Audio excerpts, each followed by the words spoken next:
La vérité absolue sur l'amour.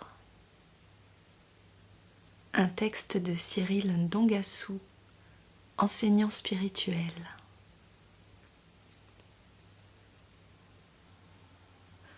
Oublions un instant l'amour, le grand, le très grand, celui qui a le pouvoir de rendre immortelles nos joies vivantes et de pérenniser nos sourires heureux. Non, pas seulement cela. Il est dit que l'amour a un pouvoir qui ne connaît pas de limite. Il ensoleille totalement les cœurs et restaure avec perfection la chair. Il dissipe à jamais les souffrances et les peines, et il rend semblables au soleil les âmes qui se laissent complètement remplir par lui.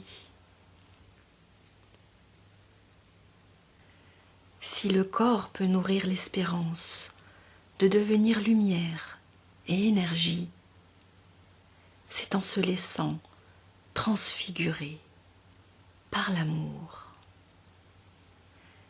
Et celui qui aime d'amour acquiert le pouvoir de faire régner en lui la santé du corps et la sainteté de l'âme.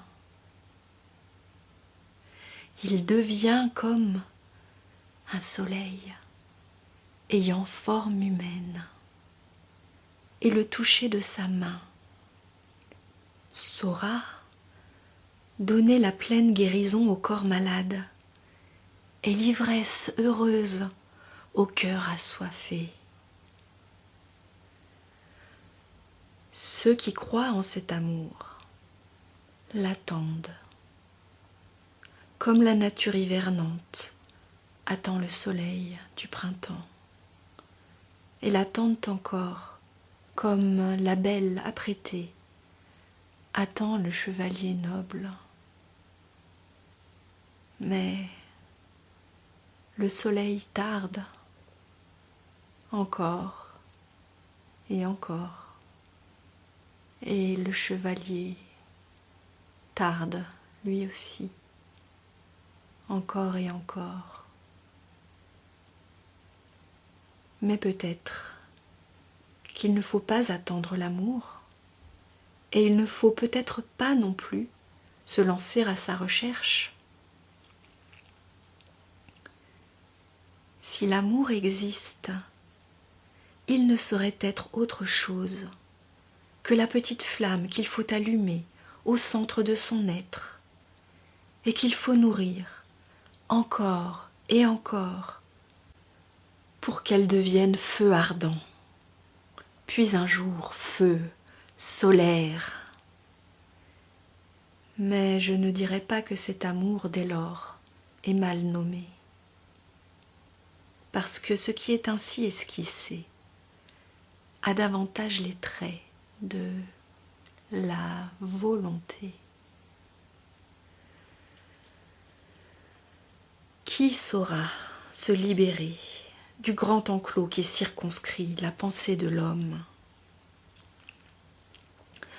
Au-dedans de ce grand enclos se meuvent les esprits dans la chair et les esprits dans l'éther, et les uns et les autres ont l'intelligence engourdie par les vapeurs de la matière, car la même matière qui donne substance à la chair est encore la même qui donne substance à l'éther. Et l'esprit n'est pas plus lucide dans l'éther qu'il ne l'est dans la chair. La lucidité de l'esprit ne dépend pas de ce qu'il se meut dans la chair ou dans l'éther. Elle dépend de ce qu'il a éveillé ou non, le principe de sa volonté. Quand un esprit a éveillé son principe de volonté, cela ne signifie pas qu'il se meut déjà dans les antichambres de l'absolu, mais cela signifie que le mental et l'intellect, qui subissaient jadis la domination de l'émotion et du sentiment, sont remplis de la lumière et de la force de l'esprit. Car pour l'esprit incarné dans la chair ou incarné dans l'éther, l'âme est composée de la densité des émotions et des désirs, de la densité des ressentis et des envies. Et ce sont les mouvements de l'âme qui conduisent les voies du mental et de l'intellect, tant que la force de l'esprit est encore trop frêle et trop inconstante. Quand l'esprit éveille son principe de volonté, sa force devient souveraine et acquiert la pleine ascendance dans le mental et dans l'intellect. C'est pourquoi la réelle lucidité de l'esprit peut alors illuminer le mental et l'intellect. Un esprit éveillé en incarnation est un esprit dont la lumière illumine le mental et l'intellect, abolissant sur eux le règne antérieur de l'émotion et du sentiment. Un esprit qui s'éveille en incarnation devient un esprit éveillé en incarnation. Et bien souvent, c'est l'esprit éveillé mais engourdi par l'incarnation qui retrouve le mieux le chemin de l'éveil de sa volonté. Car il n'apprend pas, il se souvient. Tout esprit est puissance pure de volonté, et il n'y a pas d'autre nature au sein de l'esprit que la réalité absolue de la volonté. Mais l'âme qui pense cherchera à jamais autre chose, l'amour, parce que pour l'âme, la grande aspiration est la rencontre avec la substantification de ce qui doit être l'émotion absolue et le sentiment absolu. Ce que l'âme appelle l'amour. L'âme éphémère, au milieu de l'éphémère, ignore qu'elle rêve de ce qui n'existe pas. Car l'émotion est à jamais relative et le sentiment est à jamais relatif. Ils ne peuvent participer de la nature de l'absolu. L'amour, pour peu qu'il soit bien compris, est le nom que l'âme donne à la volonté quand, par quelque magie, cette âme est frappée par les vives lueurs de l'esprit en train de se rapprocher du chemin de son éveil.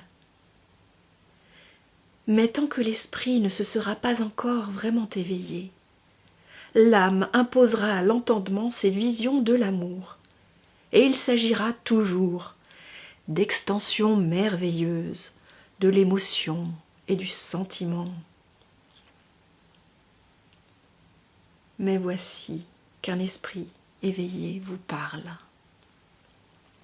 Et il dit qu'il n'y a rien d'autre que la volonté et son règne. L'amour, c'est la volonté, quand elle est comprise comme volonté agissant avec douceur et bienveillance, et quand elle est comprise encore comme volonté agissant avec lumière et beauté. Au fur et à mesure que la volonté développe sa puissance, l'esprit éveillé voit qu'il n'y a pas de limite au potentiel réel de la volonté.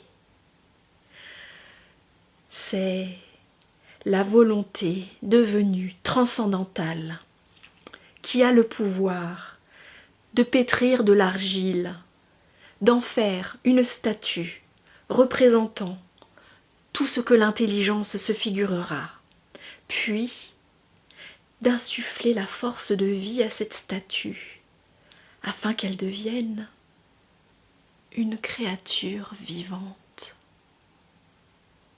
C'est toujours elle, la volonté devenue transcendantale, qui a le pouvoir de restaurer et de consolider la pleine santé de la chair, flétrie par quelque mal ou par quelque dysfonctionnement. De même que le pouvoir de chasser les souffrances et les peines pour faire régner la quiétude heureuse. Qu'est-ce qui est impossible à la volonté devenue transcendantale? Elle a le pouvoir de déplacer les montagnes et de ressusciter les morts. Elle a le pouvoir de commander aux éléments de la nature et de tirer de l'énergie ambiante, de la matière formée en objet ou en créature.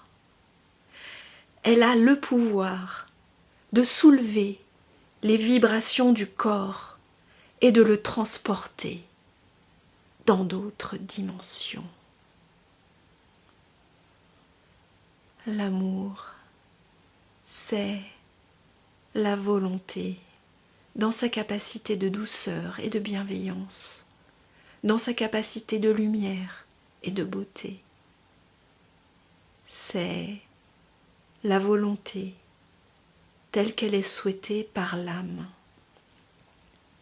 et telle qu'elle est ressentie ou rêvée par l'âme. Mais la volonté s'étend à l'infini, au-delà de la limite de la vision de l'âme. L'esprit, en sa nature, est volonté. Et voici qu'un esprit éveillé vous a parlé de la réalité au-delà des limites de la pensée de l'enclos. Car au sein de l'enclos se chuchotent et se chantent des rêves d'amour, tandis que suffoque l'aspiration à sublimer la volonté. Ayez la volonté de votre volonté, et vous vous éveillerez, ô esprit en incarnation dans la chair,